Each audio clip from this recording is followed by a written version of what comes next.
si nous n'y prenons pas garde, l'Ukraine pourrait devenir le Vietnam de Donald Trump. Ces mots, prononcés par Stephen Bannon, ancien conseiller du président américain, résonnent comme un avertissement lourd de sens. Bannon fait référence à l'impact qu'un conflit prolongé pourrait avoir sur la présidence de Trump, à l'image de ce qu'a vécu Richard Nixon avec la guerre du Vietnam, un héritage qu'il n'a jamais réussi à détourner. N'oubliez pas de vous abonner pour ne rien manquer de nos analyses et partager votre avis en commentaire. Cette guerre pourrait-elle vraiment devenir un fardeau politique comparable à celui des années 60?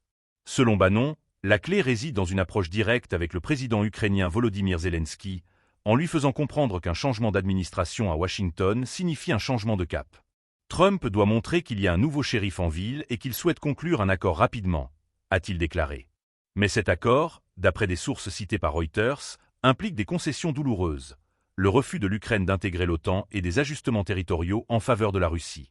Donald Trump, dans ses récentes déclarations, a également critiqué la gestion actuelle du conflit par l'administration Biden. Selon lui, la guerre dans le nord de l'Ukraine n'aurait jamais éclaté s'il avait été en poste.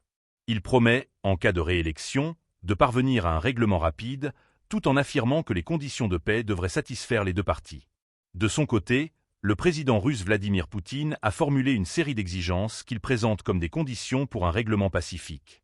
Selon le Kremlin, la Russie se dit prête à cesser immédiatement les hostilités et à négocier, mais seulement si l'Ukraine retire ses troupes des territoires disputés. En outre, Moscou exige que Kiev renonce à son adhésion à l'OTAN, accepte une démilitarisation, une dénazification, ainsi qu'un statut neutre, non aligné et dénucléarisé.